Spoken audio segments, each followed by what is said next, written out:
Okay, looks like we're on. And poor Darlene, her doggone eye key just seems to not want to behave today. Darlene, I don't know how many times that happens to me. And sometimes I know it's got to be the key. It's not my fingers this time. Usually it's my fingers and my brain. And my fingers and my brain not wanting to work together like they should, you know? So good to see y'all coming in. I didn't get to read Deb's last comment before I went live because I hit the wrong doggone button. And then, speaking of hitting wrong buttons, and it took me back to somewhere else, and it was frustrating. So, oh, yeah. Well, that's good, Deb. Yeah, it's hard to know what you can mention when it comes to that kind of stuff because cures for that kind of thing that aren't what the US deems normal. There's like only 3. If it's not the 3, then they don't want you talking about it on here. That was one of the newer things that they had added to the taboo list. You can't talk about natural cures for that particular thing, no matter what it is. I mean, that's why they don't even like you talking about quercetin.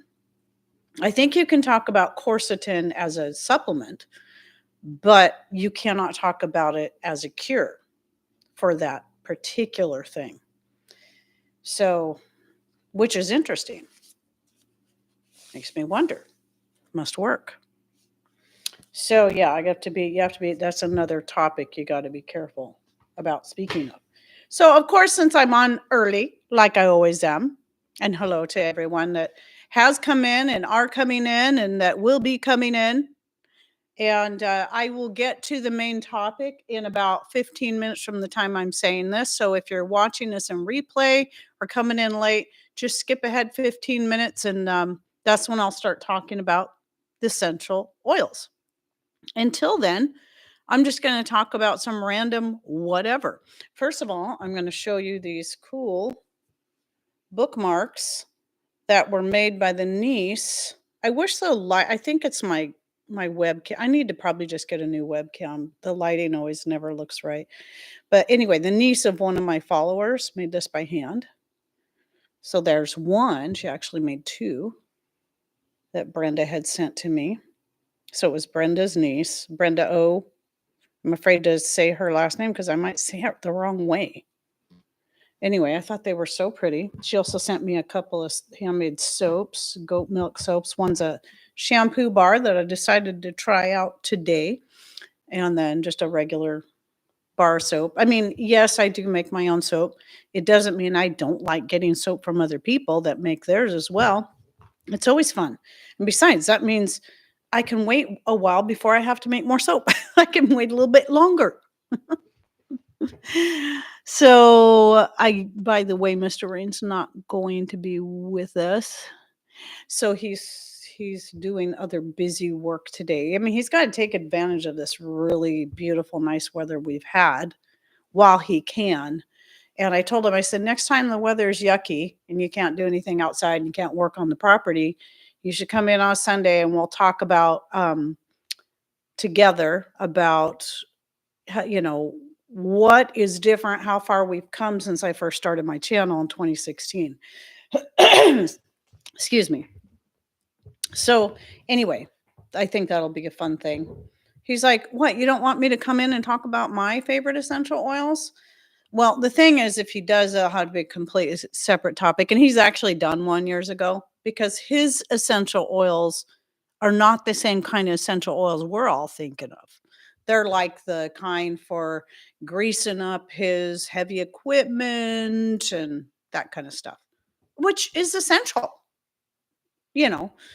Some oil to put in your rigs. That's essential. If you want your equipment and your cars and your trucks to run efficiently, it is essential. But that's not what we're going to be talking about today.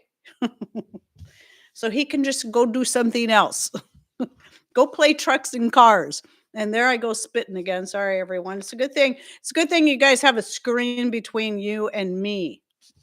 My salivatory glands are just going crazy. So while I'm waiting, I thought, while I'm just chatting until it's time to actually start, I should just do this every time, bring in a couple more of my old books, so these are vintage and antique. Some are vintage, some are antiques. And for those of you who don't know what the difference is vintage is anything that's between 20 to 100 years old. And then antique is once it's 100 years old, then it becomes antique. It goes into the antique category. So one of the books I have here is officially considered antique now. I've had it for a couple of years. I got it just before it was antique. But this one is, I think this little thing here, and the reason I brought both of them in is because they're related to each other. Let's see, I think it was 1930. Yeah, 1930. So what this is the American Pocket Medical Dictionary. So it actually is a dictionary from 1930s.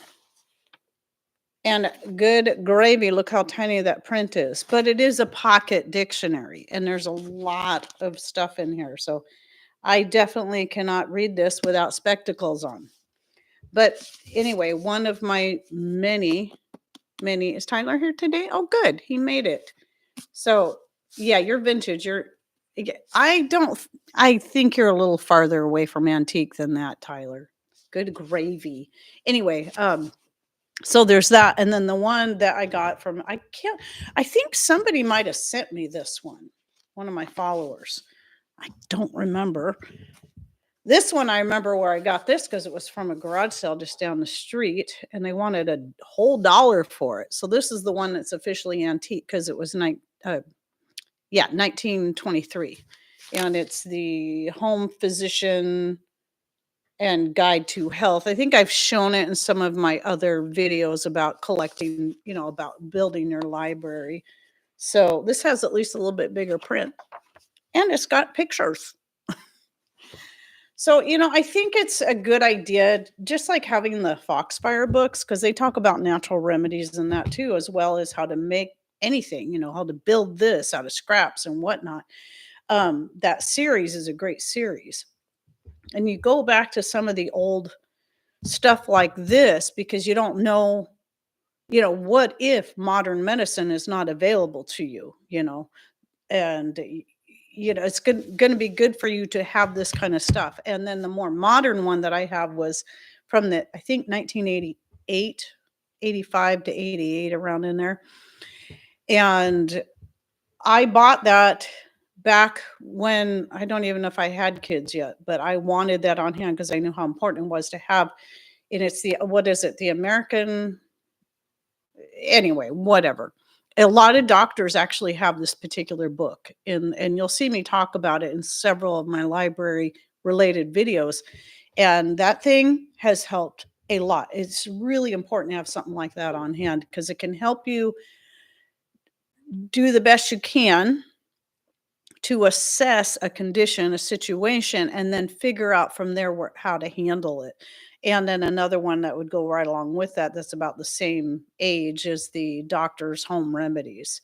I have the Doctor's Home Remedies. I think thought I had 1 and 2 because there was the first one, then they came out with a second one, which I think has all the same information and then some. So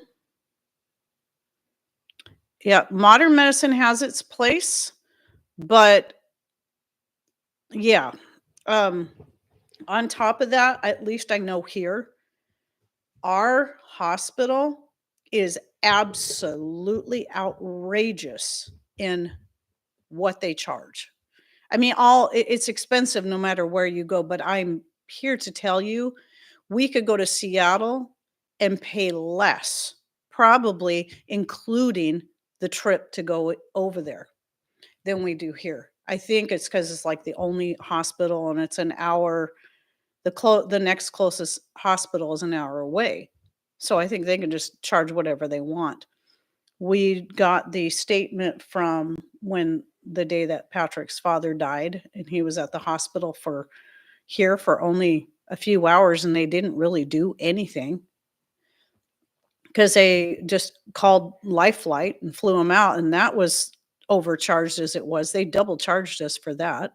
Well, not us. It's not us. It's not our bill, but they double charged for that. But we just I don't know why it took so long because this was back in May, but we just got the State Farm because it was State Farm was one of the insurance, one of the health insurances that his dad had. And here, just for that little bit of time he was there and they didn't do anything, they charged over $27,000 and they didn't do anything other than maybe try to keep his heart going, but they didn't have him on life support, nothing like that.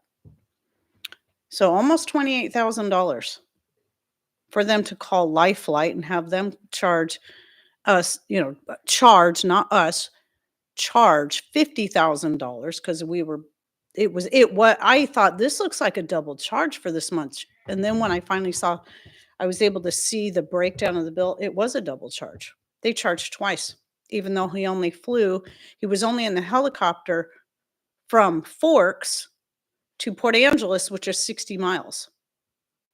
And then they were going to fly him from Port Angeles to Silverdale, but that never happened. So they were charging for that second trip, even though he never went on that second trip. So you got to really pay attention. And this is where I get mad. It's not, so I want to say this again. In fact, I just got done editing the video where I took out that chunk from what I was talking about my last live show, is that I'm not against doctors. I'm not against modern medicine when it is properly done. I'm against those who are only in it for the money and they don't actually care about the patient. That's what I'm against. And there are good doctors out there. There's excellent doctors out there. There's doctors out there that truly care about their patients and they're going to look at all sides of something. They're going to listen to their patient instead of just trying to, they are out there. So don't lose hope in that. Just try to find them. But yeah, you generally speaking, it's like, okay, here's the main reason I bought those books back then. It was because we didn't have health insurance and I couldn't afford to run me, my kids, my husband to the doctor every time we got a sniffle. And so it was important for me to figure out how to take care of things at home. This is even though I was always kind of more health conscious kind of person, it wasn't that I didn't trust doctors and all that back then. It was that I could not afford it. I couldn't afford to run to the doctor for everything. So I wanted to learn, I knew people used to do that. How did they take care of things on their own when they couldn't afford to run to the doctor? And that's what kind of got me started on the journey. And so having those books on hand was very, very helpful. But there will still be times that you need someone who has that education, who's got that PhD, and just hope and pray you can find one that really did earn it, that has the knowledge, that they've held on to that knowledge, and it wasn't just enough to cram and get their, cram their for their exams so they can earn a piece of paper, but that they actually have the expertise, they actually have the experience, they actually have the concern and care and all that. So I want to reiterate that because some people seem to misinterpret my stance on these things. So yeah, it's absolutely insane. It's no longer, you watch the old Little House on the Prairie series. And a lot of times what did the doc get paid? He got paid whatever people had on hand, but he was still willing to help people. Now I realize that's a fictitious. Okay, it's based on truth, but it's also a good part of it is not real. It's just, people making up stuff and adding it to a story, but still I believe that was the way it was. He got paid in apples and potatoes and chickens, eggs and whatever people had. And that's the way it was.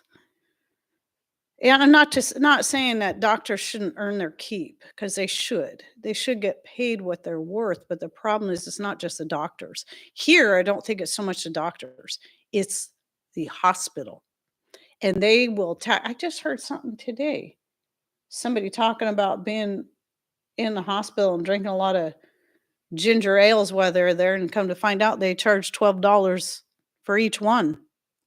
Who know what do they charge for a tissue? 50 bucks?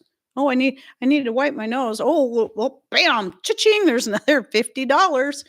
And so when you're in the hospital and they're bringing you all this stuff and act, oh, here, have this, have this. Just remember, they're charging you for every little thing they're bringing in there. So anyway, yeah, in this case, it's more the hospitals and some of these other entities. But, I believe we still have a couple of good doctors here in town that aren't all about filling their pockets, but, a lot of the ones that were here when I first came here are gone now. They've retired or moved away. So, I worked for insurance companies for over 15 years in customer service. You have to check your bills from the doctors and hospitals, etcetera. They do add extras onto bills to gouge the insurance companies, right? I'm an old school veteran with VA medical. Thanks to Trump's first term, the VA became very good. Well, that's good to know, because hadn't heard that. Um, I had extremely good care with never a payment. It's what I was promised, and they kept. That's good to know, Tyler. I mean, Patrick is a veteran, an Army vet, but not he didn't, he didn't actually the time he was in, there was no wars or anything. Can you believe it? There was a short period of time. So he didn't, like, go to combat or anything like that. But, anyway, my hubby was once charged $20 for one aspirin. Good heavens. It's depressing and disgusting. How can you can't afford to get sick. You can't afford to break a leg. This is again why we why we try, excuse me, why we try to be more self-sufficient and find ways to take care of ourselves, which of course does kind of help lead into my topic, though I will say that um, not all my uses for essential oils are necessarily for curing anything. However, let me get my greeting out of the way, because I almost forgot. So, hello everyone. Heidi here from Rain Country. Thanks for coming in. God is good all the time. And I'm here today to talk about my top 10 essential oils. So, what I'm going to do, oh, and how I use them. And the purpose of this is to give, especially people who are just kind of thinking about dabbling in, are essential oils worth it? I mean, I've heard some negative stuff, and you're kind of thinking about doing it. Where are you going to start? So I'm going to start by listening to the five that I think people should start with, and then I'm going to list another five from there. So I figure it's good to start five, and then you can add the other five later, and then if there's more you want to add, you can do that later. So I will say, I know there's a lot of comments I'd really like to read, but I got to get to the topic. I will say that before I get into this, I personally do not diffuse essential oils, and I won't. Um, I, okay, this is an opinion. Take it for what it is. I don't think it's the best idea to be breathing in essential oils that are being carried in on water droplets. Now, rubbing it under your nose, or even diffusing it in the form of, like Stacy would do, and putting the essential oils in like a little thing of water, and then putting some skewers down there, and the skewers soak up the water and essential oil, and then kind of release the scent into the air that way, I think is a little safer. You're not, again, personal opinion on that. So, but that's not really how I use it. I really don't use essential oils for aromatherapy much at all. Now, when I first started using them, Oh, well, yeah, for pain until I could get my, like my feverfew and all that to where I could actually harvest it and start using it. Um, I was using it for my frequent headaches I was getting, like, every week. It was like this every Tuesday, I'd get a headache. I'm not kidding, every Tuesday. And so I had my own personal blend of lavender and rosemary oil, a 50-50 blend. Now, I will recommend that most people should probably use a carrier oil. I did not, and I just rub a tiny amount under my nose, and just so I could smell that, and when I was teaching dance, if I started to get a headache, I'd just rub that in there, and it was gone within seconds. It really, really worked. So, I know there's a lot going on here. I wish I could read all this. I can't read it all now. Um, so let's start with the top 5 that I think everybody should have. In my personal opinion, again, this is opinion. You can switch it up according to what you maybe listening to somebody else. They might have different ideas or finding out what's best for you. But peppermint is one of those that's at the very top of my list because it has so many uses. So, and then second is lavender. I didn't even bring any essential oils in here. Dumb. I forgot. Anyway, some kind of citrus oil. Now, uh, I have them all. Well, I shouldn't say all. I have all the basics. So I have orange, grapefruit, lemon, and lime, and I love having all 4 of those. But probably the one I use the most is orange, and the second most would be the grapefruit. Well, I'll talk about that in a minute. But at least one of your citrus oils, whichever one you think you like best. Well, I use lemon quite a bit too. So lime's probably the one I use the least, even though I absolutely adore the smell of it. It just smells amazing. Um, so that was number 3, one of your basic citrus oils.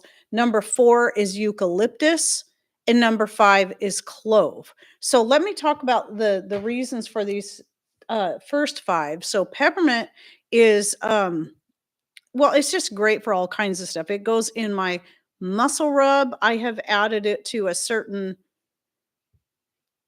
precious metal suspended in water and mix that together, and it works really good. I've been kind of dealing off and on. It comes and goes with the rash that I get on my arm.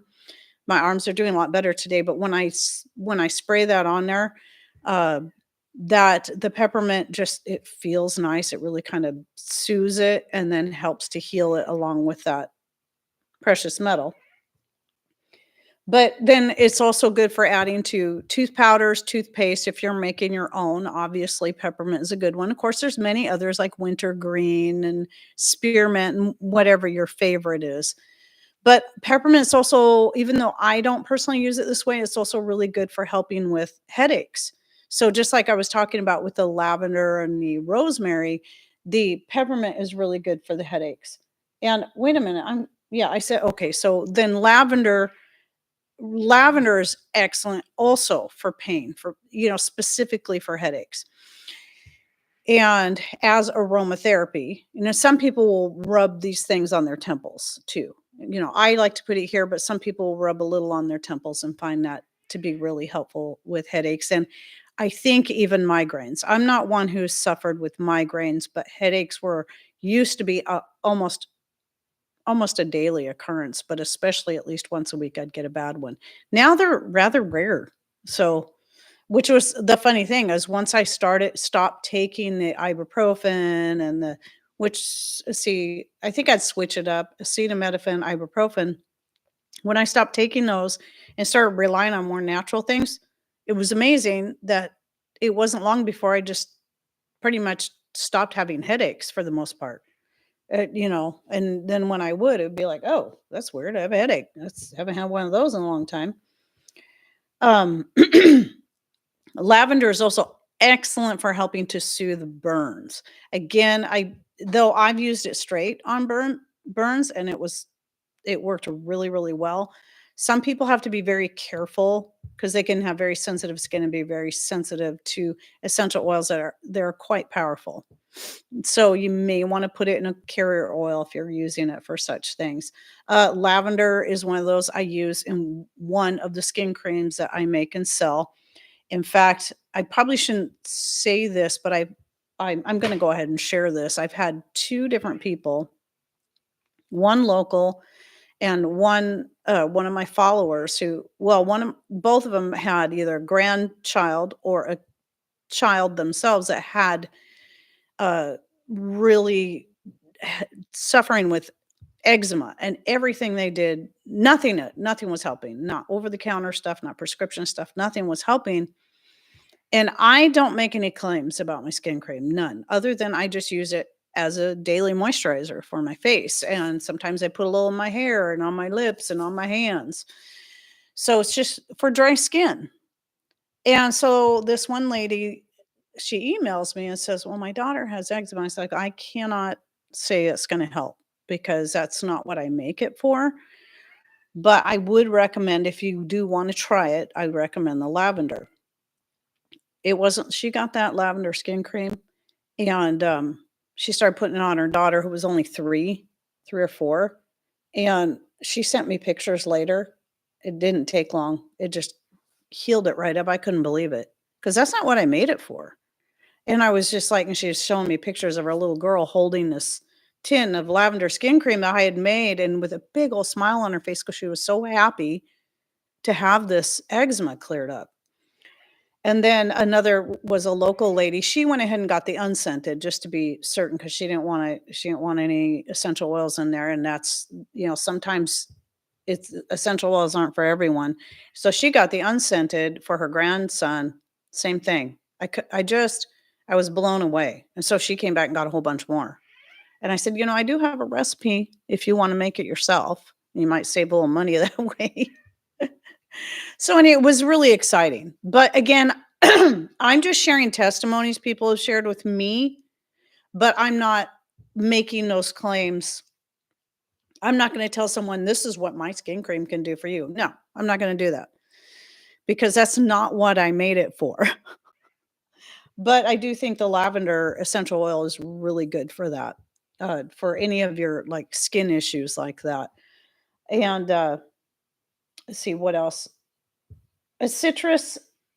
I'm gonna Citrus is just one I like it because it smells great. You can add it to, well, I even have currently, I a lot of times I like to brush my teeth with just coconut oil, and sometimes I'll add essential oil to it. Well, usually I do. Usually it's peppermint, but I wanted to change things up, so I put lemon in there, and I'm loving it. You could put orange. So citrus is another good one for using to add to your toothpaste, tooth powder, coconut oil, whatever it is you're using to brush your teeth with. And of course, any of these can be great for adding to soaps, and I have, if you're making homemade soaps, I use my own essential oils in them, or I say my own, I haven't made any of these. I don't have the equipment for making essential oils from my herbs. Might be something I'll think about getting at some point. It'd probably be a lot more cost effective. And then anyway, so I mentioned the eucalyptus. That is one that goes, I use it in both my muscle and joint rub as well as the vapor rub, the homemade vapor rub. I have video recipes on these. And you can use eucalyptus alone to help, another one of those things you can rub it under your nose and it can help clear out your sinus passages. So if you're plugged up, a little eucalyptus oil under there to help clear the head.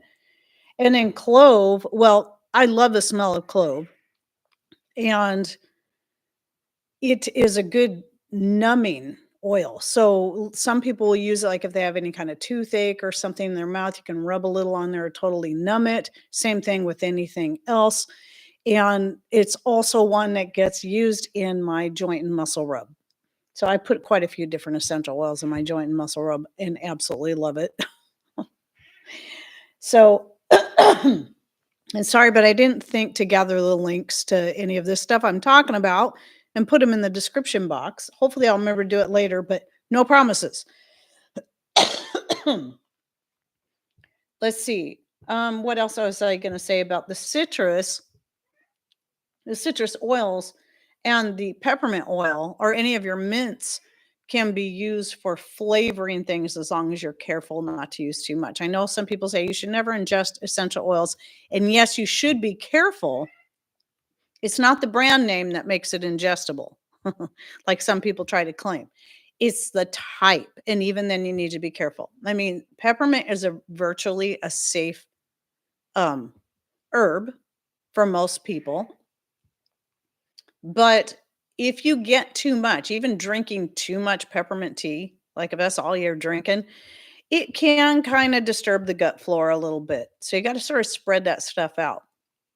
So, and I have noticed this, like if I've made my peppermint patty chocolates and maybe we've been eating on that, and then I've been drinking a lot of peppermint tea, I can tell when my stomach is just like, this is a little too much peppermint.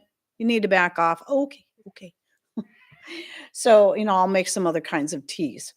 But but your peppermints and your mints and your citrus oils are going to be your safer bets if you want to use them for flavoring, but you just need a little bit. So, I use the orange also in my orange cream chocolate when I make that. Sometimes I'll use a little bit when I'm making like an orange icing. Not always, but sometimes I'll put that in there. You can also, if you want to do the safer bet, you can just do like I always put the orange peels and then use orange juice concentrate instead of the oil. I like using the oil because you just need a tiny bit and mix it in there. And I especially like using the oil for the chocolates because the chocolate's all like a fat and you can't like put a juice in there or an extract and expect it to stay blended. This is why the essential oils are good for flavoring for that because they're going to mix in and because they're an oil, they're going to stay blended into the chocolate. Okay, so let me get on to the next 5. So if you have these 5 oils and you're feeling pretty good about those, then the next 5 I highly recommend would be rosemary. And I remember how I was talking about I mix the rosemary and lavender oil as, for a headache. And the reason, though you can use the lavender by itself or even the peppermint, the reason I mix the rosemary in there is a lot of times when I get headaches, the headache would make me feel kind of cloudy headed, how that is. And rosemary really can help clear the brain. It will help kind of wake it up. It helps with memory. So I like mixing the two together. I find it very helpful. But rosemary oil I use for a lot of other things as well. It is one that I add to my hair growth oil that I make along with the lavender for the same reason. They're pretty closely related and so they have very similar benefits. And then tea tree, which is like with a lot of these, it's an excellent antifungal. So some people find it very helpful for curing up toenail funguses, athlete's foot, and whatnot. But clove is also a good one for that. Let's see, and so is thyme, which is another of my next 5. Thyme is also one that I use in the Vapo Rub. Frankincense. I could go on and on about frankincense, but right now I'm kind of having what are all the things I use the frankincense for? One is it can help with sleep. So that can be one you can rub under your nose or put on maybe a little bit on your pillow or something. And that can really relax you and help you to sleep better along with the lavender.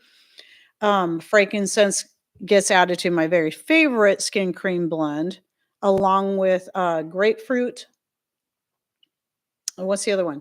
Frankincense, ylang ylang, which I didn't put in my next 5 because if I had to live without it, I would, but I really definitely frankincense is going to be the more important one to me there.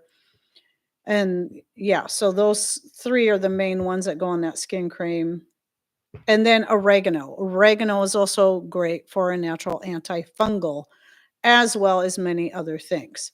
But just like with the peppermint, and oregano is also a mint, some people like to take oregano internally to help with, maybe help with parasites, candida or whatever. But again, too much of a good thing isn't a good thing. and it will mess up your gut flora. The oregano will. So if you do too much of that, I don't recommend it. Now, after that, I would say if you wanted to then build even more after that, then look at adding the ylang ylang. It is a nice smell. And whatever other citrus oils you didn't choose, add those then. And camphor is another one I highly recommend. And it is also another that goes into the vapor rub that I make. So the camphor, the thyme, what I say, uh, eucalyptus. I don't think I put peppermint in that one. And maybe I use the camphor also in the muscle rub. I'm gonna have to go back and look at my recipe again. I half time I don't remember.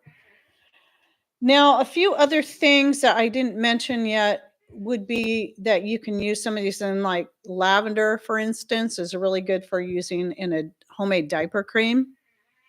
And yes, I believe I did a video on that as well. Let's see, what else is on here? Oh, the only other thing I didn't mention was like for a perfume replacement. So that's what I've been doing for a long time. Yeah, patchouli is another really good one with cedar. I like to mix those two together for a more masculine smell. So when I make Patrick's deodorant, I add those two to his deodorant.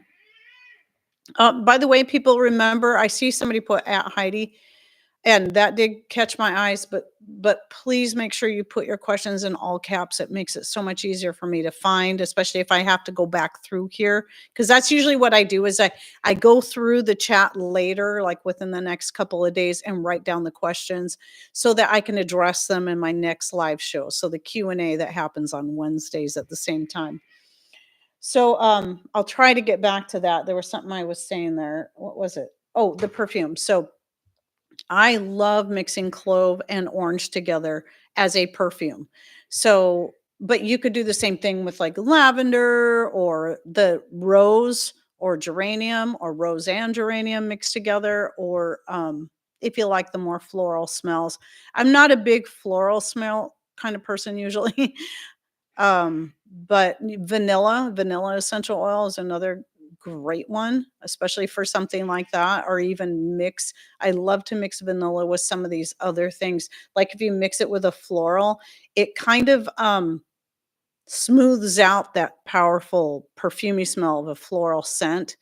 And to me, it just makes it smell better if you're going to use it as as a perfume replacement. And that goes for anything else. Like if you're making your own homemade hairspray, which, yes, I have a video on that too. You can add your essential oils to that as well to add a nice scent to your hairspray. So I don't use that one. Helio Chris, gosh, I think there's an R in there somewhere. I have not tried using that one. I have quite a few essential oils. Let's see, what do you think about the shelf life of EOs? I think they're because of what they are, I think they're I guess it's a good question because I've never actually looked into it, but my personal feeling is that they're not going to go bad. I don't even see how they could go bad. I mean, not only they're an oil, well, not that oils can't go bad, but because of what they are, and they're so powerful. And you think about most of that stuff, oregano's not going to spoil, thyme's not going to spoil, peppermint's not going to spoil. So I really, I think it's indefinite. But that's my personal opinion. Don't trust that alone. I suggest going and looking it up. And I think there was another question up here. Let me see. Okay, I see. Okay. Oh, it was the same one, Sherry. Okay, thanks for putting that in all caps. So I could see that. Let's see. I love using citrus in my homemade deodorant. Yeah, citrus it's just such a nice scent. But clove and orange. Oh. Very funny, Tyler. Okay, I wanted to see if I had something else. So anyway, those were the ones that I recommend. And like I said, I have a bunch more. I don't just have those. I have like pine which just smells amazing. I don't know. I I have a lot that I've collected over the years, but I still have my favorites that I'm gonna turn to for quite a number of things. So, I will say this again, in case I wasn't clear enough. I probably already kinda said it, but there's a lot of places that will certain multi-level marketing places that really wanna push their stuff. So, I'm gonna say first that I don't shop MLM ever. I'll never do it again. I tried some a certain MLM brand that I will not name, but one of the 2 major ones was not one bit impressed. I've been using Now Foods since I first started buying essential oils back in the early O's, I think it was, somewhere in there. And I started buying them in order to make my own muscle rubs and whatnot. That was the main reason I started stocking up on those and just loved them. And it Now Foods was what I could find back then. And I've been very happy with them all this time. I have tried other brands.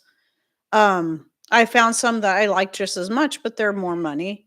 But I would definitely trust them more than the MLMs. And Azure Standard sells some.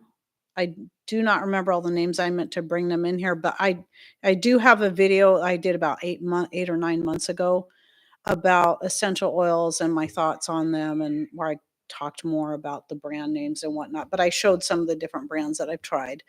I always go back to Now because they have the best price and they're great quality. So they always have been. I've found them to be just as effective, if not more so, as any other brand. But with that being said, I want to come back to the ingesting of them.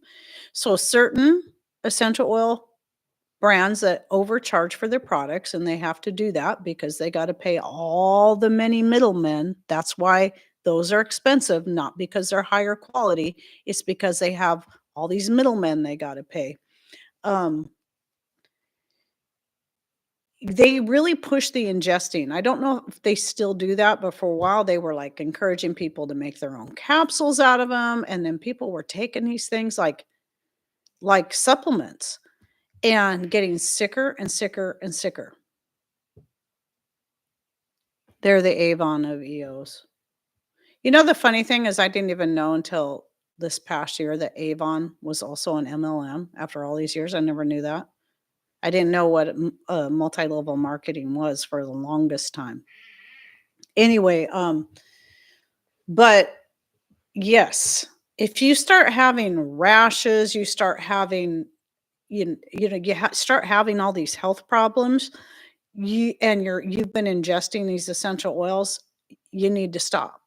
The reason you're having these reactions is not because it is because your body's trying to detox. It's trying to detox from all the excess essential oil that you're ingesting. And that goes for anything. So whenever I still get people that say this, they'll say, "Well, if this you'll hear this a lot from vegans who, and no offense if there's any vegans watching me, but I've seen this a lot where somebody was a vegan for a while and they started having all of these health issues. Their skin started getting bad and they started breaking out and they started losing all their hair and their teeth were getting loose and I've listened to I don't know how many testimonies of people who went vegan for a time, and almost every single one have the same, not all of them, there are a few, but they had the same problems. And every time they would be in this group of people, it was saying, "Oh, just stick with it, or you're not doing it right. You got to do better." But you're just having, it's just your body detoxing. If your teeth are getting loose, that's not your body detoxing. That means there's something wrong. That means there's something missing in your diet. And if you're getting rashes, you're getting nausea, you have diarrhea, uh, a lot of this kind of stuff, it means you're getting too much of something and your body is trying to detox from what you're taking. So what you'll do is you'll get people to say, "Well, you need to just keep doing it so you can get through the detox phase." No, it means you need to stop doing it because your body's trying to eliminate it. And one of the ways your body will eliminate toxins is to push it out through the skin. And that's where a lot of your rashes come from. Or, but rashes can come from digestive issues as well, which is kind of what I think sometimes because I've been having some digestive issues off and on for the past several months. I have no idea what's going on, trying to get to the bottom of it. But at any rate, um, they kind of come and go. It's really strange. It started off as a bug, and it seems like it just doesn't want to go away. So I'm wondering if I might need to do a little bit more deep cleaning there with some certain things I can't talk about, which I think I'm gonna have to get back into. Yeah, vegan starts good and ends bad. There's nothing wrong. I mean, I think vegan can be a great thing to do to help. If you're dealing with different health issues like gut issues or whatever, it may be good to cut back. And not just vegan. I mean, that's one way. I mean, going carnivore is the same way. You can at least help you find what may be the root of the problem. Are you having a reaction to this or reaction to that? Or maybe it's not, you are having a reaction to those things, but it could be because your gut simply needs time to heal from whatever, which I think is what's kind of going on with me. Because my daughter-in-law we still don't know what it was. She got some kind of weird bug that she was sick with, and just food was just going right through her. She would eat and she lost 20 pounds in like a week. I didn't do that, but it would have been nice, but at any rate, she was like, it was to the point we had to run her to the emergency because she came over, and I'm like, no, you didn't look like this a week ago. So, but right about that same time, I came down with something very, very similar. And so did a couple other people I know. But ever since then, I've just been having this back and forth. So I'm still trying to get to the bottom of it. And something in there's messed up. So what I'm going to start doing is really like, okay, I need to really pay attention to what I'm eating, really close attention, because it seems like I'm starting to have reactions to a lot of stuff that I've never had reactions to. So a lot of times doing some kind of restrictive diet for a time, even fasting, which is one of the things I'm going to do, or I am doing. I'll just say I am doing that because I'm going to see if that's going to help. Doing a fast, and then just being very careful about what I eat. And avoiding all the things I know set off whatever it is. And it might be like I don't seem to have a problem with meat and dairy. And it might be that I need to go carnivore for a short period of time. But in the long run, God gave us all of these things to eat. There's nutrients that can be found in vegetables that you're not going to find in meat. There's nutrients that are in meat and dairy that you're not going to find in your plant-based products. And you need all of those. So at any rate, my point is, again, that some of the stuff is fine for a time to help you be able to basically wipe the slate clean, clear everything out, and then start building things back a little bit at a time. Then you can also find, okay, maybe I have developed an allergy to this or that or something. So at any rate,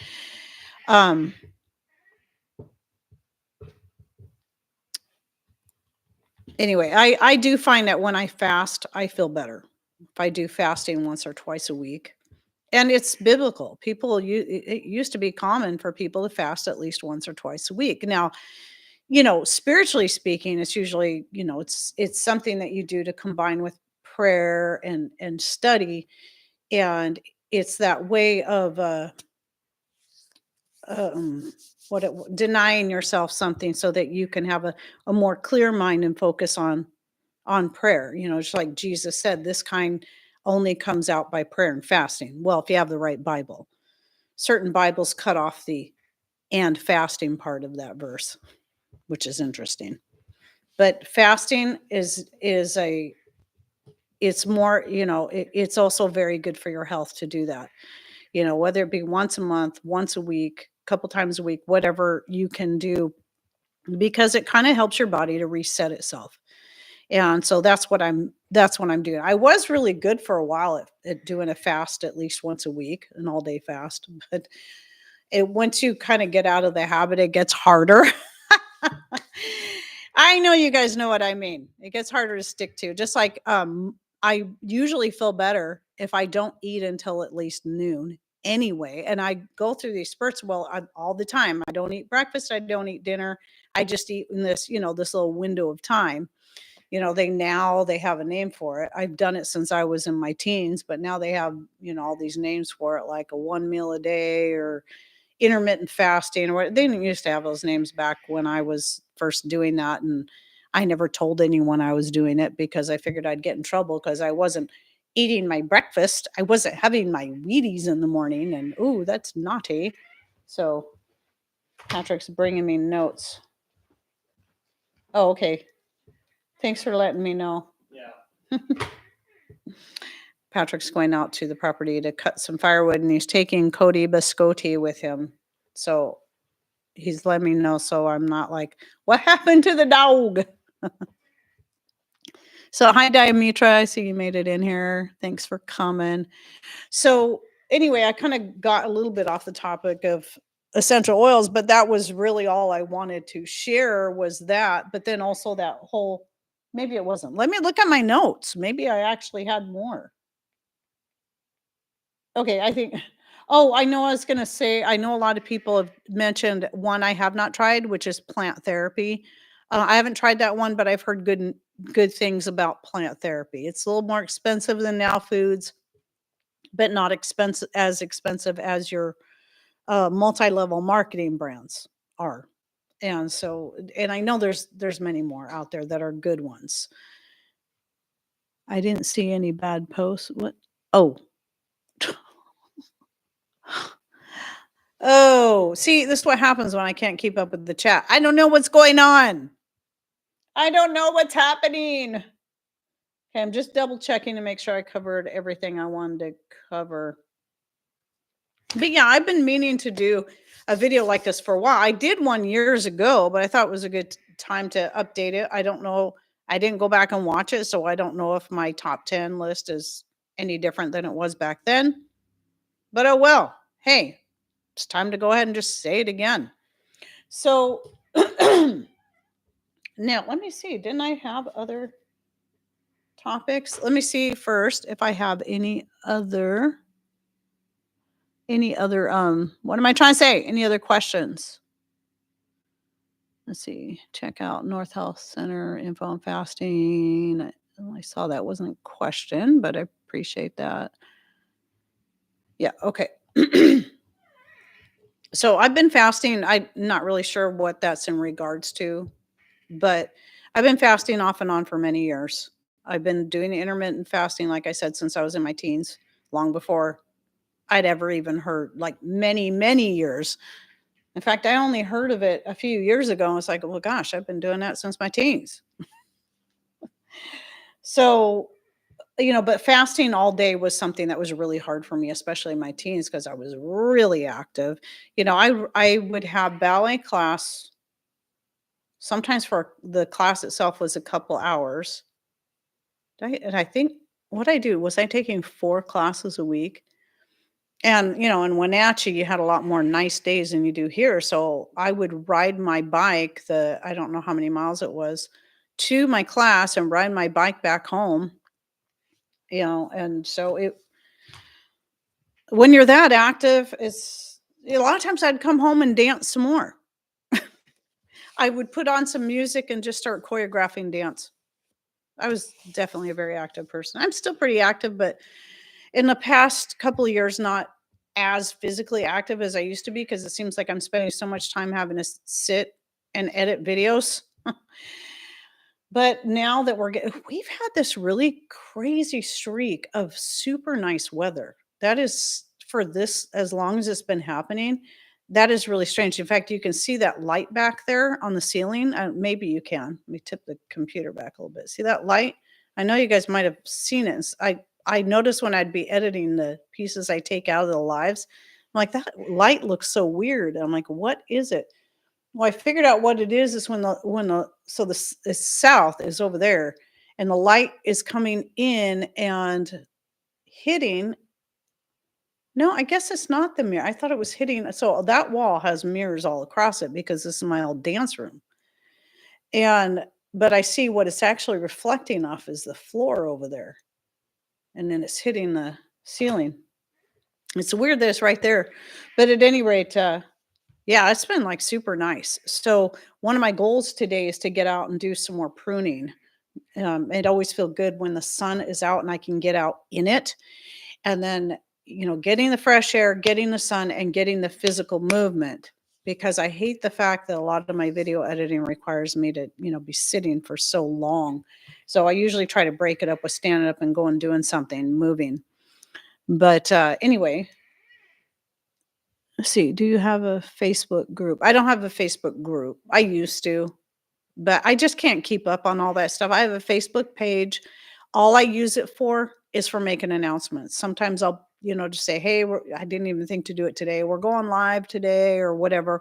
Or if something happens to this channel and disappears, I can use that for an announcement, just like I do with Instagram and X. So those are the three main social media sites besides YouTube and Rumble, which I don't.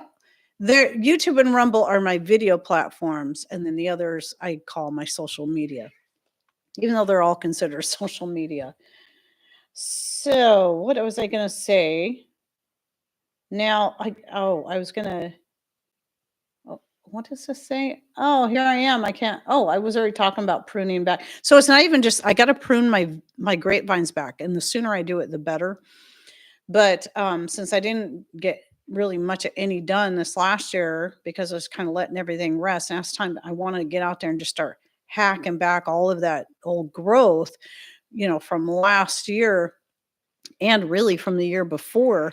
But also I have all these herbs, they like my mojito mint, my marshmallow, my valerian, my echinacea, where you got these big, tall, dried up stalks. They're not going to grow from there. Those dried stalks are just going to stay there. They're just dead. And I need to start clearing all that out, hacking all that down. The marshmallow is usually pretty easy if you wait until spring. You can just snap it off right at the base and you don't have to cut it. But I think it's because we've had such nice weather. I think they might be dry enough. I could probably do that now, which is a little unheard of. So I might start doing some of that now, as well as getting up on my step ladders and start hacking back the grapevines. They take me a while to do. It's a lot of work, but it feels good when I do it. I just usually cannot believe the great amount of grapevines that I've cut. It's just like this massive pile. It's pretty crazy.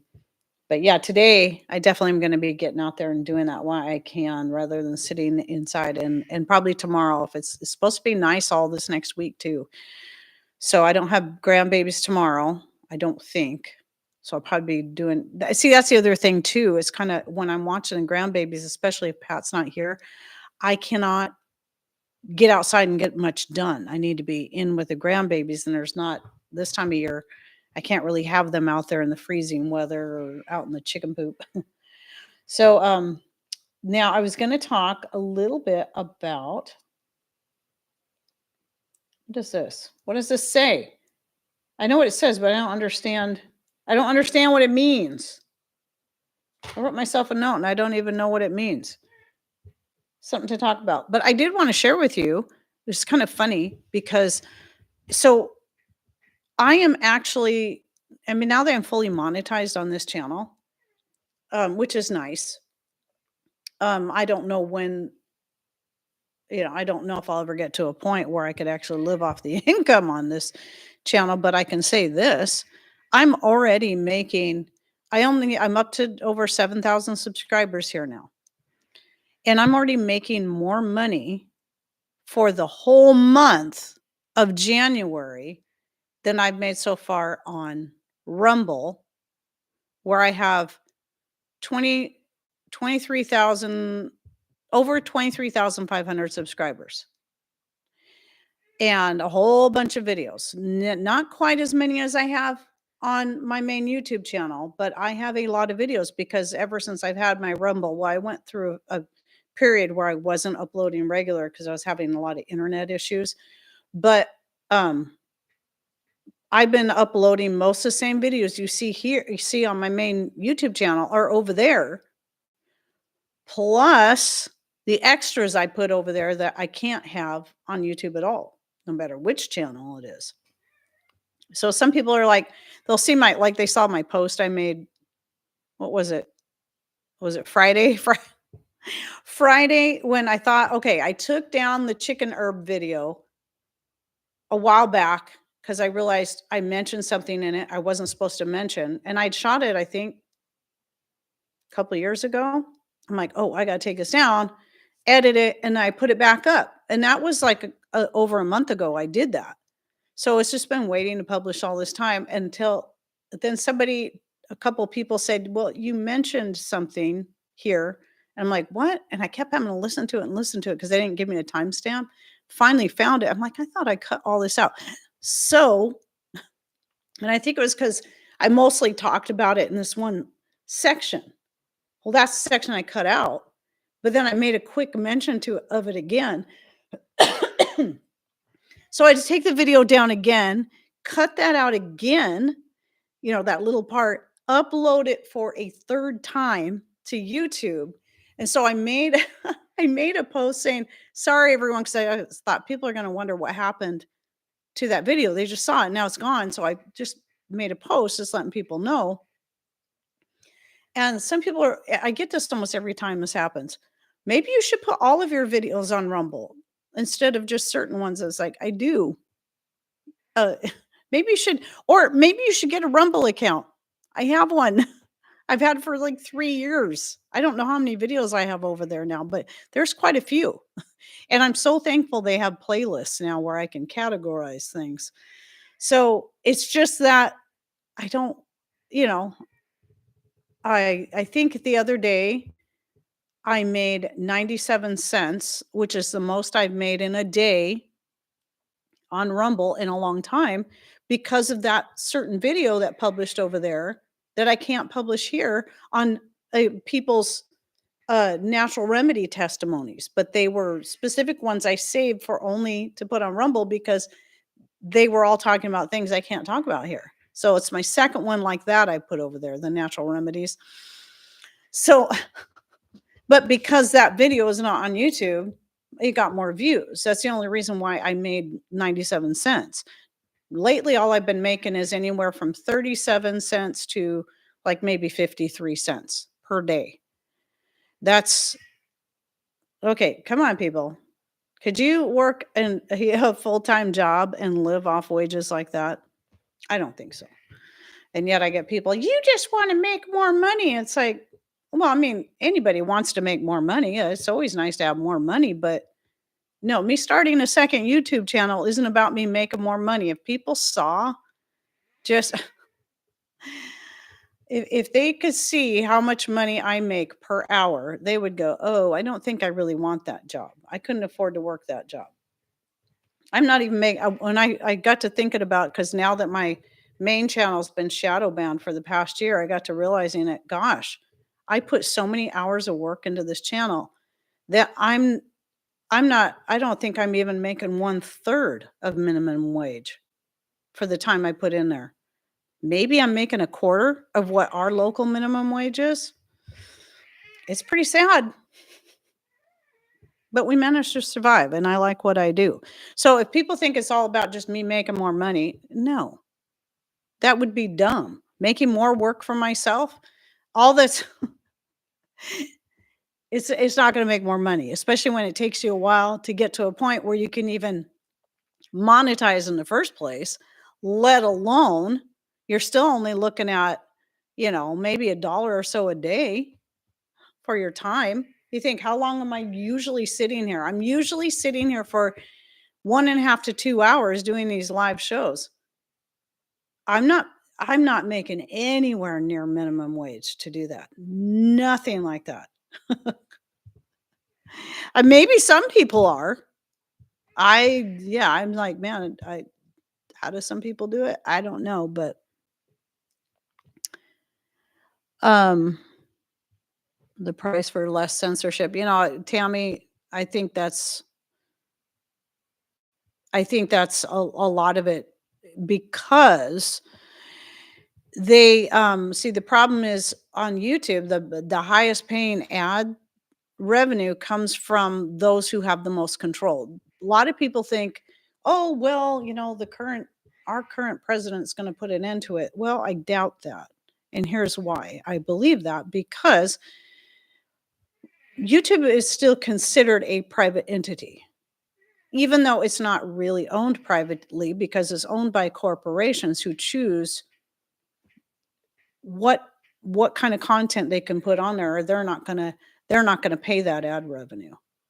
So, or they'll just pull their funding. They'll just stop putting ads on certain channels or certain platforms. So I think that's why Rumble, you just can't really make much money there because you don't have the big advertisers like the big pharma and some of these other ones where that's here. And then, oh, the other thing I got to remind people of is that, let's see, I've been teaching Bible studies for over 5 years on a completely shadow banned channel for no monetization, but I still teach. Right. So at any rate, what was I saying? Oh, my brain. What was I going to say? I know it had something to do with, I know we were talking about making money. I mean, here's the thing. A lot of people might have a full-time job. They might have a channel that they're doing stuff on to help people with, but they still have another job. They have their day job they're making money at. See, I get the benefit of being able to do this, have it be my daytime job, have it be my full-time job that I earn an income from, but I can still give information to people. They don't have to pay for it. But I'm at the mercy of whatever those that are in control of this, whatever decisions they make. So I can say this, when I first got on this platform back in 2016, we could talk about a lot of things that we can no longer talk about. So it's, it used to be, there was a time where you could get on YouTube and talk about whatever you wanted to. And the reason I say this, the current president, I don't think he can do anything to stop that because it's still going to be up to the corporations and the entity itself. Because we should have a right. Okay, here's a perfect example. I don't like people using expletives on my channel. And I have every right, because it's my channel, to say, you're not going to use bad language on my channel because I want it to be a family oriented channel. I want kids to be able to come in here and listen to this, or even read through the comments without having to worry about seeing bad language or just inappropriate talk. And so I have my own rules. I have a list of banned words that are not allowed on my channel. So when people use those words, those comments immediately go into held for review, because I'm going to protect people from having to see that. Those are my rules. Now, other channels, they have the right to have whatever rules they want. If they want to use expletives every third word, I'm not going to complain about it because that's their channel and that's their right. I don't have to listen to them.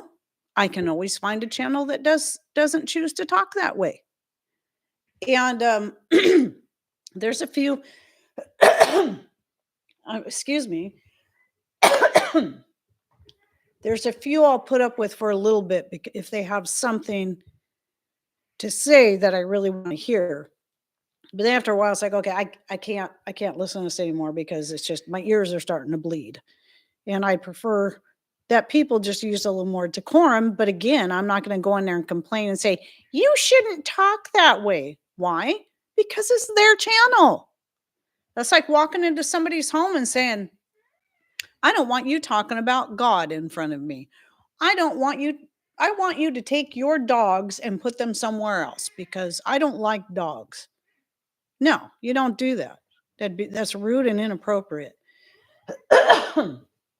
So, yeah, I'm not going to do that. But I also have rules for my channel. So, with that being said, the whatever the entity is, whatever the platform is, they do have a right to set their own rules. And I'll have a lot of people say, well, they have a right to do it because they're privately owned. I get that. But then you have the other side of it. They're not really all that privately owned because they allow these other entities to dictate to them what they can and cannot allow. Oh, it's okay if you cuss like a sailor over here, but don't talk about this natural substance or this natural cure for a certain very serious disease. Don't talk about that. But yeah, you can say whatever you want over here about this, that, and the other thing. I mean, to me, it's hypocrisy. But, if I want to stay on YouTube so people can, people who don't have access to Rumble or they do, but it's glitchy for them, they still have a place to get at least what I can share here. On top of the fact that, even with as low as my revenue is on YouTube right now, which is sad, it's still better than it is on Rumble. So just curious if you ever watched Pastor Lee. Oh, no, I haven't done that yet, Derek. I'm sorry. I'm still trying to catch up on some of that. I was actually just still trying to get through the recent one that Luke and Katie did together, which I'm really enjoying. Excuse me, my throat, my vocal cords are just telling me I'm about done. Hopefully, I don't get elderberry on my shirt. At least it's red. It'll probably hide it a little bit better if I do. But yeah, I'm going to try to get to that one soon. It's a time issue. Usually if I'm sitting at a computer I say sitting at the computer, I do all my video editing in the living room, sitting on the floor with using the TV screen from across the room. It's so much easier on my eyes. But if I'm in there, that's also where we would watch such things or at least listen to it. I should just turn it on. Remember to select that one next time I'm doing chores where I can carry my phone around and listen to it there, because I do have the podcast on my phone. But yeah, I'm usually either editing videos or something. So, or we're listening to our every evening. Patrick and I go through 5 chapters of the Bible, and working all the way through, sometimes more, like depending on the topic, and how short the chapters are or how short the book is, because right now we're in the New Testament, so it'll be flying by. I remember last time when we got to the New Testament, it was like, because are we in Mark? We're in Mark right now, and the rest of it's just gonna fly. And then once we get done with that, we're going to go back and we're going to start all over. That's our thing. Every night, 5 chapters. And then usually on Saturday, not always, but a lot of times on Saturday, we'll listen to 5 in the morning and then we'll go to our fellowship and then 5 again in the evening or another 5 in the evening. But it's been good. So for those of you who are believers, I highly recommend, if you really want to get to know what God's word says, just start reading it from the beginning so that everything is following within context. I mean, I've been a believer all of my life. I was born and raised Baptist. My dad was a Baptist minister. I mean, this is all in my life. And yet, I'm going to be 59 come March, so in about 2 months. But it was just over a year ago that Patrick and I made the decision to start just going through the Bible together. Never done that before, starting from Genesis all the way through. And then we get done, we're going to start over all the way through, which we've done. So we're on our second time through. And when we get done, we're going to do it again. And we're just going to keep doing that because we know we pick up more each time we go through. But just that first time through, even with all the stuff we still didn't fully understand, it was a massive eye opener, massive. And I think that if we really want to truly know the mind and heart of God, instead of just, I'm not saying there aren't good teachers out there, but everybody's still human. They're still going to have their own bent, their own opinions. And sometimes they'll make you believe their opinions are facts. And I think we can find some good people to listen to, and I still do, most certainly. But I think what a person really needs to do is just get into the Word. I've said this a few times, but I realize it's like, man, if I had done this at a much younger age. I mean, when I was a teenager, I read through the Bible, but it was like, okay, I'm reading the Bible because I just want to get through the Bible. I want to say I've done it. And there wasn't a whole lot of things being absorbed, you know. But when you start reading the Bible with the intention of, I want to know what this says and I want to understand. Lord, please help me to understand. And if you don't understand, pray about it, but keep reading, because sometimes that explanation comes later. This is why I say start from Genesis and go all the way through. I'm not saying you can't do separate little Bible studies here and there, because I'll still do that. Still, you know what? I feel like listening to the book of Galatians today, or I feel like listening to over here today, or whatever. You know, I'll still do that, but then I still come back to this nightly routine of doing this, and it's really helped strengthen our faith. And I think even though I see the change in myself, and I'm still changing and I'm still growing, because nobody ever is there. There's no one that's like has reached the ultimate unless they're dead. But I really see the changes in my husband a lot. Patrick has, it's almost like night and day since we started doing this. So, you know what? Happy to learn. Excellent. That's excellent.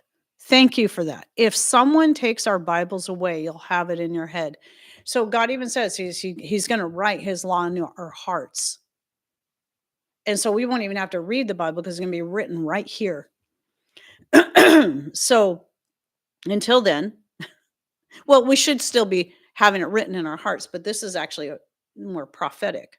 Okay. This is later. This is after, that end time, right? It's going to be written on our hearts. And so anyway,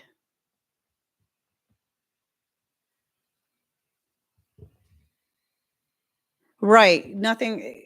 Yeah, Tyler, I agree. And I think that I think we have a lot that we can glean from any one person that is strong in their faith and they know what the word says. You may or may not agree on everything. And I personally don't think we should always agree on everything, because that's part of the learning, that's part of the ironing, sharpening iron. And if we all agreed, then we're nothing but a bunch of yes men that aren't challenging each other to learn more and to go deeper. And I think that's super important. So, at any rate, I don't know. Was there anything else I was going to say? A different topic.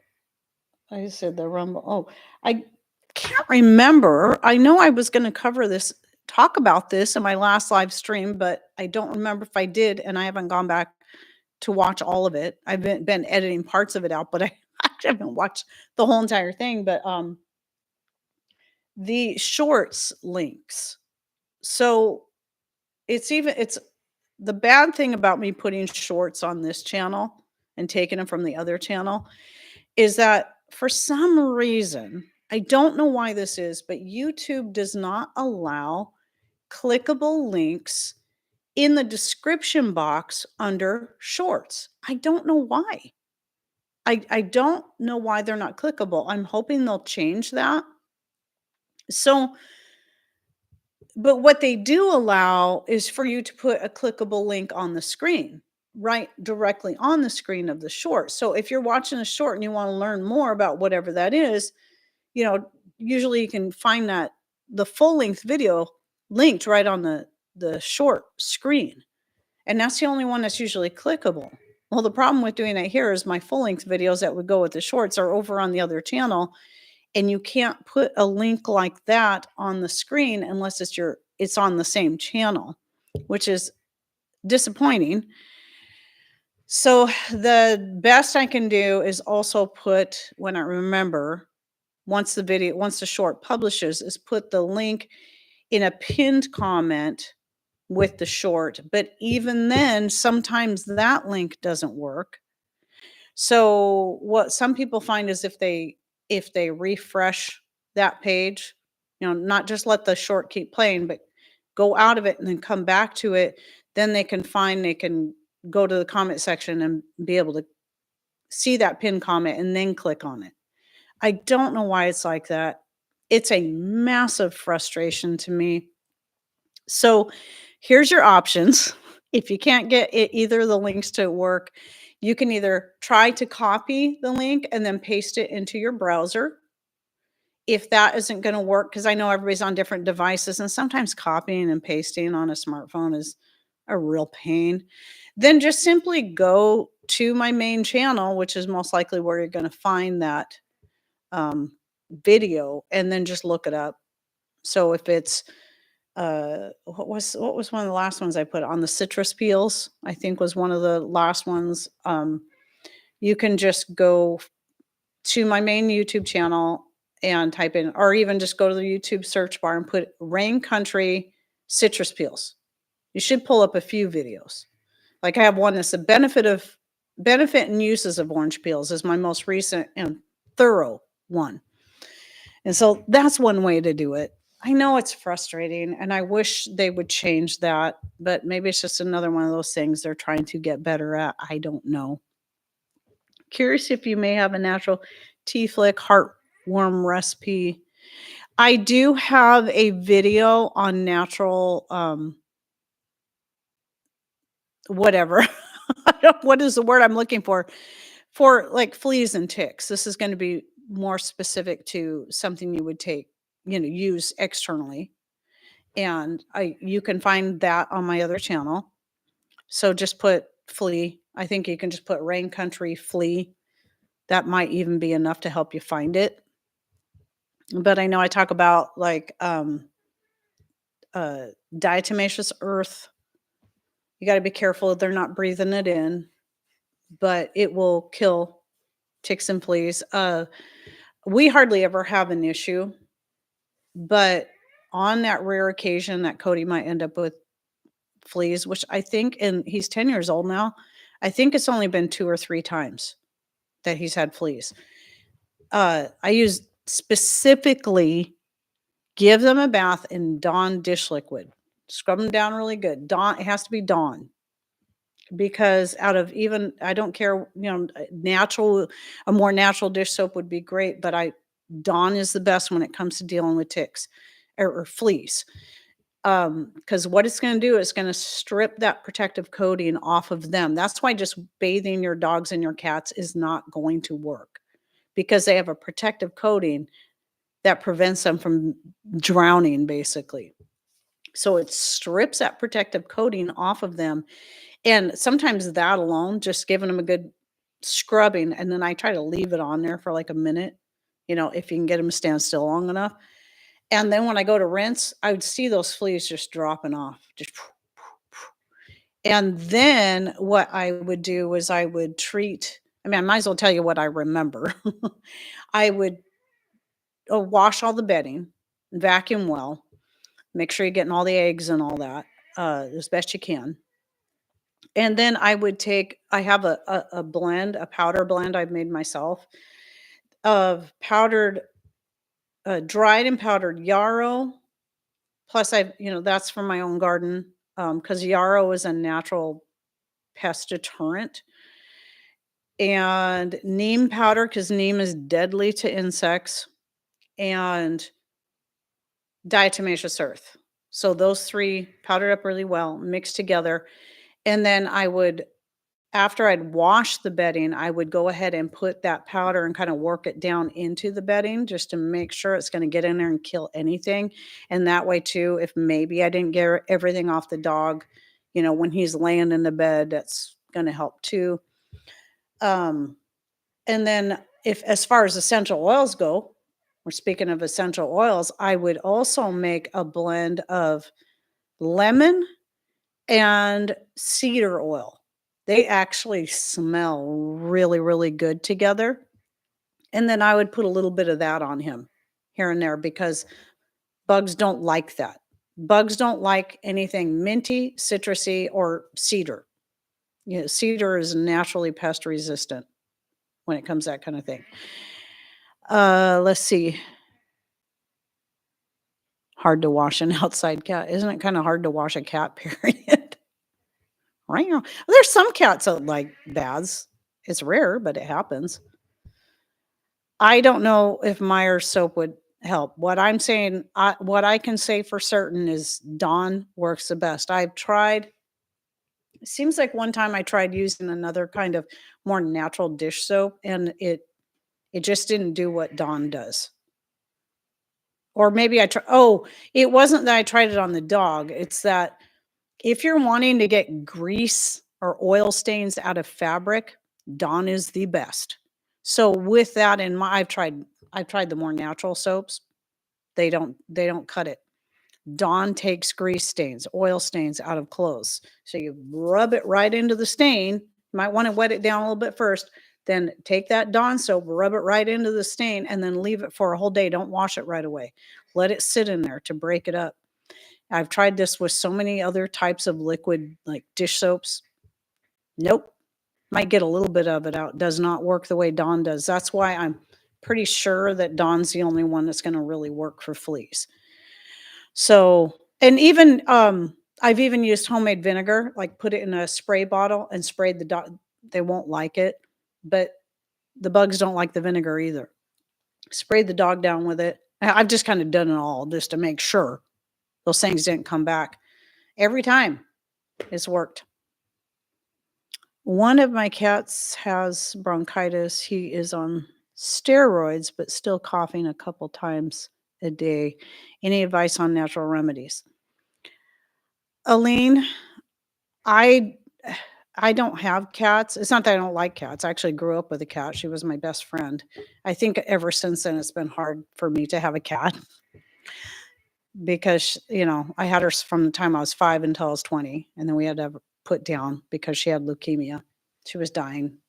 But as such, I have not looked into remedies for cats and what's specific. I know there's a lot of things that can go well for both cats and dogs, but some things, no. It's amazing how different they can be. I mean, obviously, we know cats and dogs are different, but even physiologically, like if you were to give, like cats, catnip is a stimulant. But for humans and dogs, catnip is the opposite. It's very calming. So that's why it can also be helpful for pain. It's helpful for dealing with stress. So if you have a dog and somebody's lighting off fireworks because it's that time of the year, you can give them a little catnip and that's going to help. It's not going to do the same thing for a cat because it's a stimulant. So with that in mind, I'm not sure, but here's what I will say is that um Angel, the Chihuahua we had for probably about 10 years. She was 3, I think, when we got her. Maybe we had her for 12 years. But I don't know where she got kennel cough because she was never in a kennel. She was never around other dogs. And twice she ended up getting kennel cough. Like she's only ever in our backyard. And, I don't know where she got it from. But on both occasions, what I found worked really good was I'd make her own chicken soup, homemade chicken soup, and feed it to her warm because that heat's going to help clear up that congestion. and then also made her own rice pack. So, you know what I mean? The rice pack, you can heat it up. It works best if you can heat it in a microwave. I know a lot of people are totally anti-microwave, but when it comes to heating up a rice pack, microwaves work far better than any other kind of heat source because you don't want to boil them, obviously. You want it to stay dry, but it keeps the heat for so much longer than trying to do a dry heat, like heating it in a toaster oven or on the wood stove, because we've tried that and it's not the same. You heat up in the microwave, and then I would have her lay on that, and that really also helped to clear things up. And she got over, in both times, she got over it much quicker than most dogs would with kennel cough, because it's so long. What is it, like 14 days or something?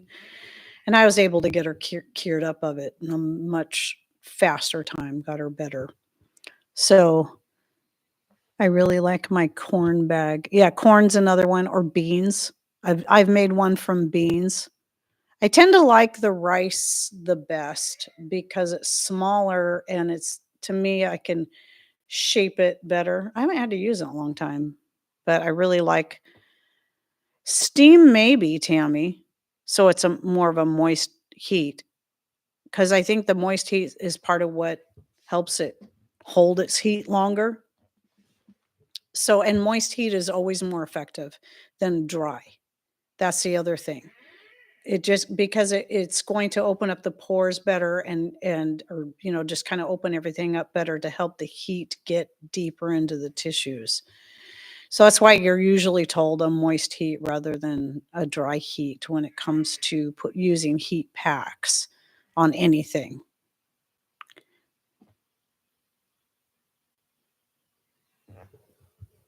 What is that? Shelter workers are seeing weird trends that vets are diagnosing as allergies. I'm not congested, Brenda. That's not what this is. I have, okay, I don't know, maybe you've missed in the past where I've talked about this. What you're hearing is that I have nodules on my vocal cords. They're a physical, they're there. I could go get them surgically removed, but I'm not going to. I've had them since either my late 30s or early 40s.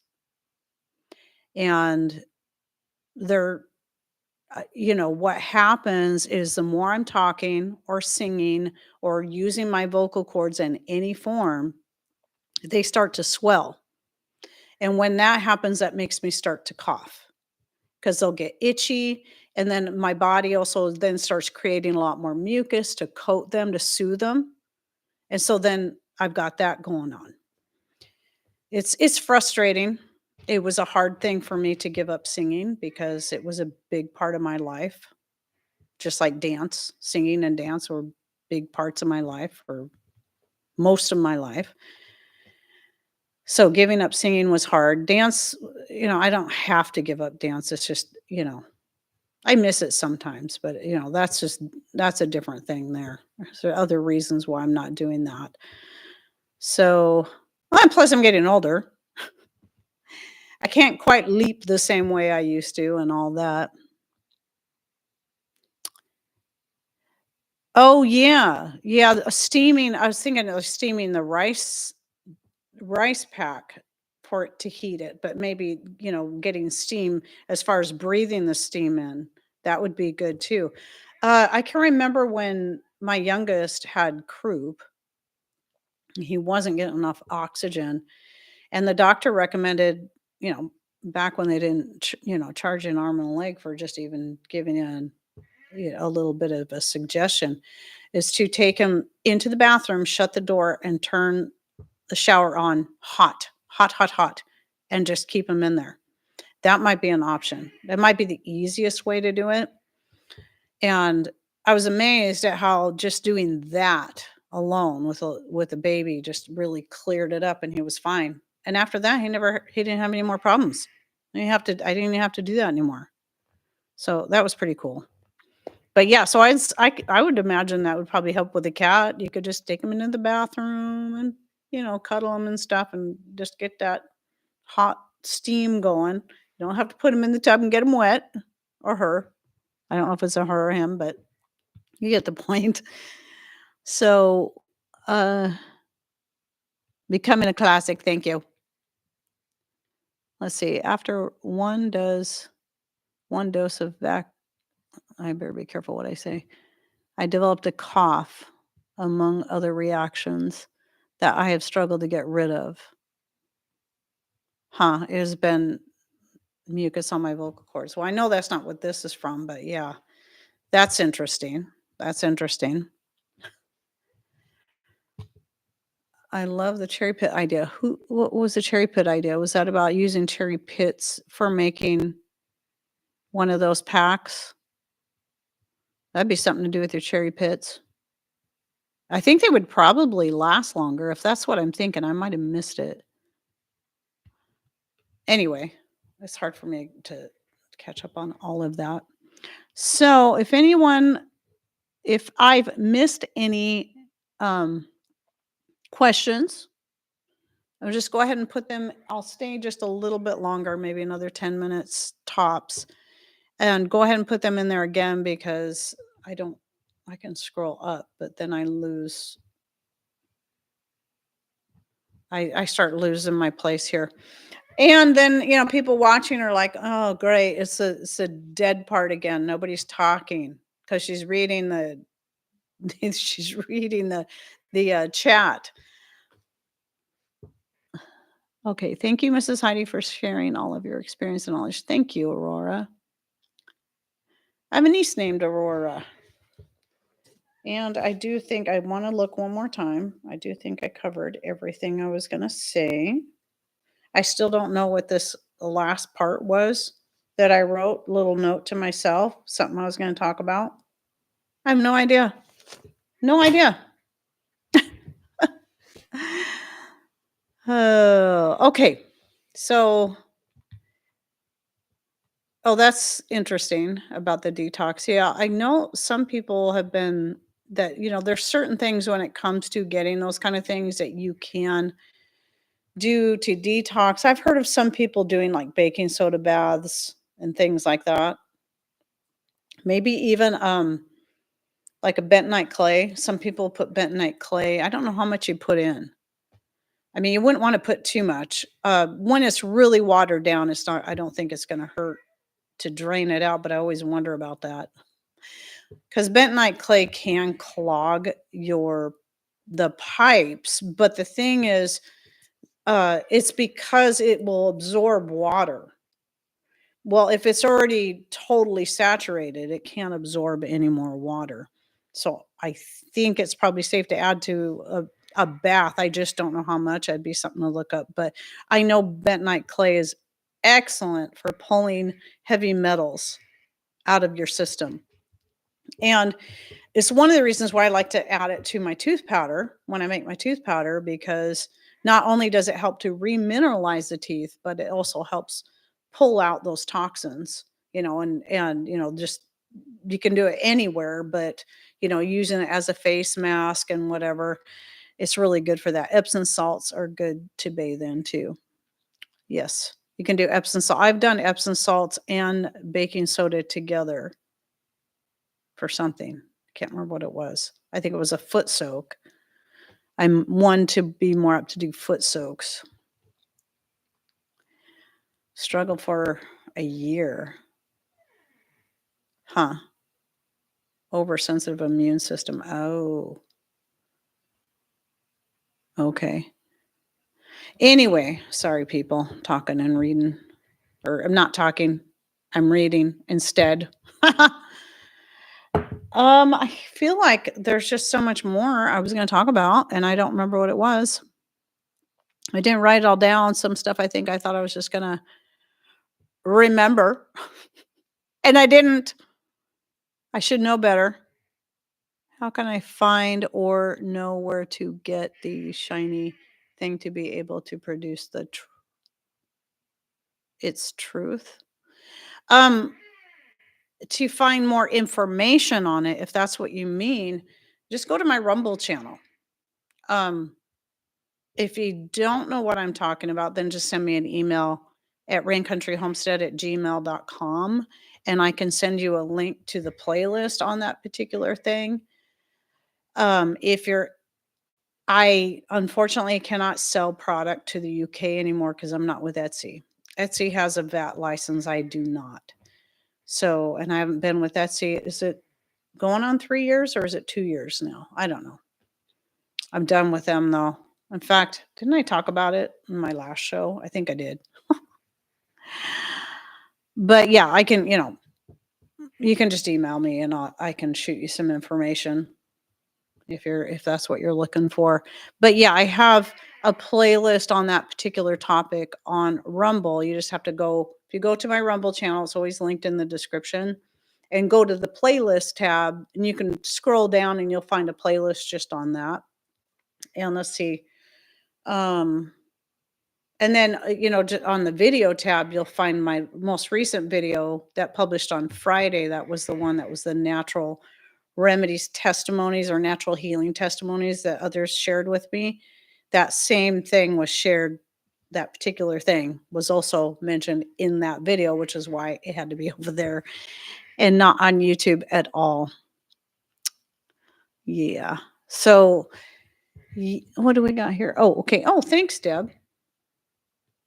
She's been sharing some other links too. So I appreciate that. It makes it helpful. I was sitting there thinking when I was setting up this show, I'm like, surely there's got to be links. And I'm just like, I couldn't think of any links to put under there. And then once I got talking, I'm like, oh, now I can think of all the video links I could have put in the description box. And I forgot. But yeah, so I'm not seeing any more questions coming in. I really want to get out there and start pruning my grapevines and others while I can before it starts getting, the weather starts turning again. It's just, I still think it's bizarre that it's not that we don't have, some stretches of nice weather here every now and then, but usually for it to go this long, it's usually midsummer. For it to be this nice for this long in midwinter is crazy. Well, maybe it's not midwinter. We should be getting, we're past the hump as far as that goes, but still, it's weird because it's been 2 weeks, I think, so far, at least, and it's going to be at least another week. That's a long time for us to have nice weather because we are December. I don't know. It's probably making up for December because December is probably one of the wettest months we've ever had, at least one of them. We got a lot of rain in December. Do you know any sellers in the UK? Oh, I don't. but I do have a video in that playlist that Patrick did on how you can make your own generator for that thing. Just know that this video, it's quite a number of years old, but the first half of the video, he's showing using a big battery, like a car or boat battery, but that's just one of the two. The one you're going to want to go to is about 10 minutes in, and he shows how to make the more simplified version. That is what we use, or that's the one that he makes and sells. So it's basically the same. It's not quite as fancy as the one he makes and sells, but it's good enough for whoever wants to just make one for themselves. And just go. You can find that video in there in that particular playlist. How do I know when my vinegar is finished? Well, first of all, it has to completely stop bubbling. Once it's done bubbling, it usually needs about another 2 weeks. Secondly, you can usually tell by the taste and the smell. It should taste and smell very strongly of vinegar. Now, depending on what you made the vinegar out of, it may also taste like apples or pears or oregano or garlic or whatever you used in it. But if you're still not certain, there's a couple ways you can test it. One would be a real simple method is to take a little bit of baking soda, put it in just a small cup or something, and then drip a little bit of that vinegar on top of it. And if it immediately starts foaming up, it's vinegar. Or you can get yourself, I don't always think to say that, but I've done that before, but you can also get your universal pH strips can be very helpful. At least the baking soda method may not tell you exactly what your pH is, where a pH strip is going to give you a better idea what your pH is. And you want a pH of between 2.5 and 3.5 is what you're looking at. But you need to make sure you get universal test strips, put the vinegar in a small container, and then swish it around in there. Don't swish it around directly into your vinegar, because you're going to want to toss that out. You don't know what kind of chemicals are used on that test strip. I made that mistake at first too, not thinking about it. Swish, swish, until somebody pointed that out. I'm like, oh my gosh, I never even thought about what's on this thing. What kind of chemicals are you using for you to test it with? Because it's universal. So I saw a question here. Boy, I'm going to have to start putting my glasses on. My eyes are really starting to bother me here.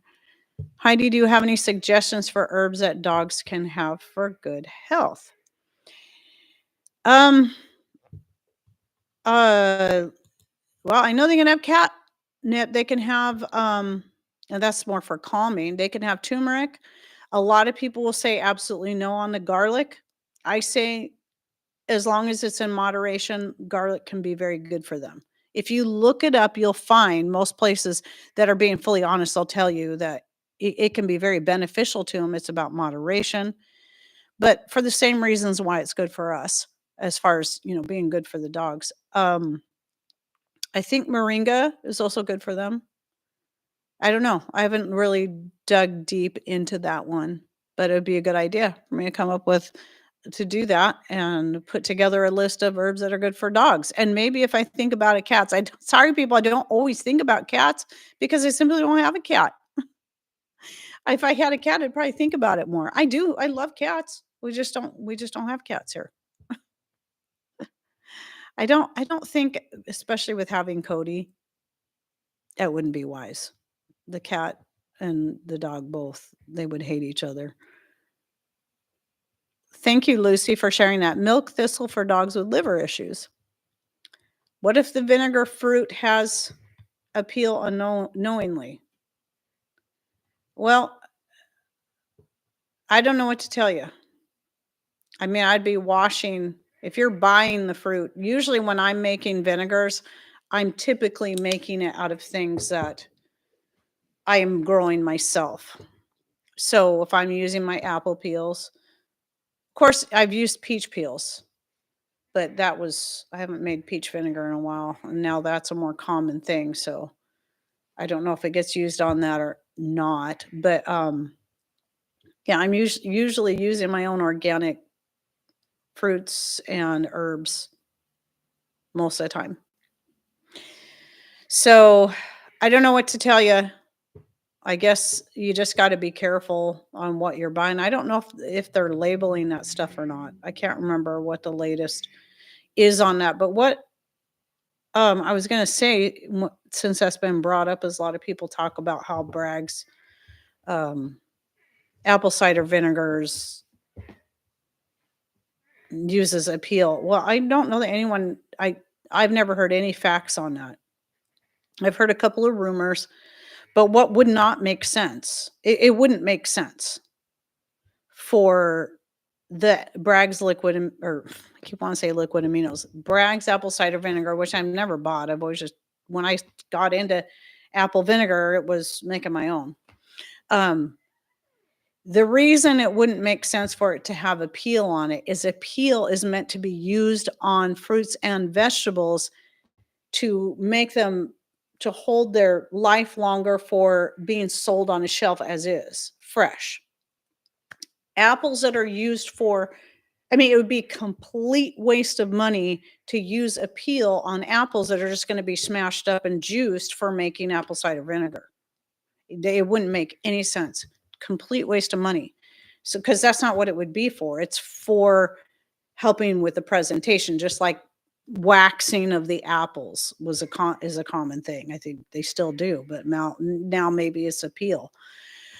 So I personally don't believe that you're going, that you're gonna go buy Bragg's apple cider vinegar and have to worry about a peel being used on those particular apples, because the apples that are gonna go into making vinegar are gonna be what you would call your number 2s.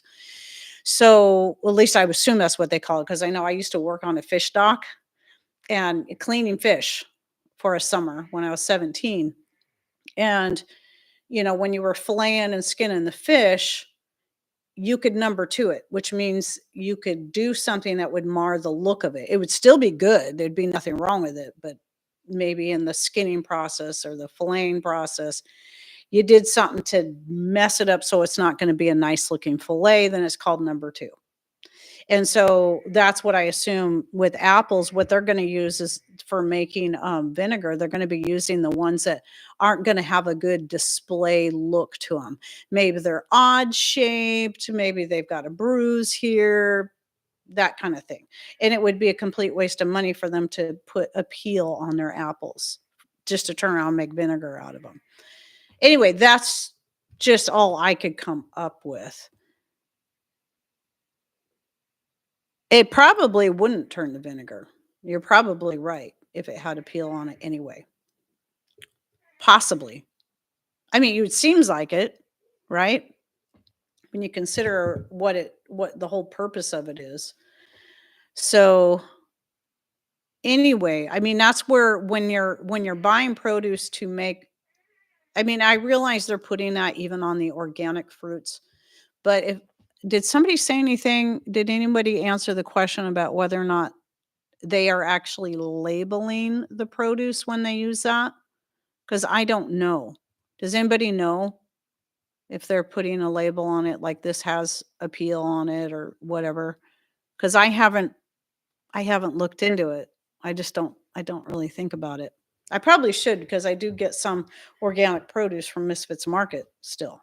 And if that's becoming the norm, I guess I should be looking into that so I can know. But I think I did hear that they're even putting it on the organic, so you can't trust the organic label with that. I mean,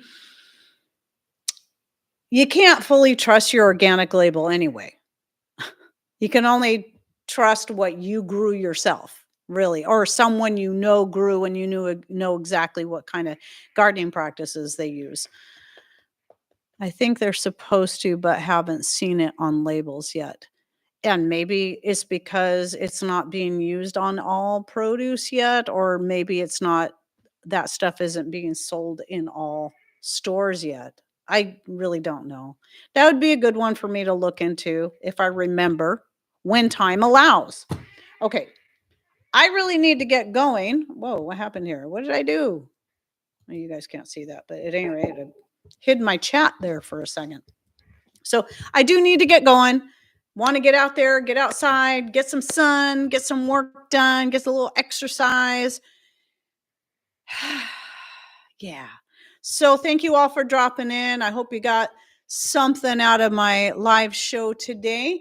And be watching for the next live. It'll be on Wednesday, typical time, as long as nothing goes wrong. But that's when I'll be doing some more Q&A.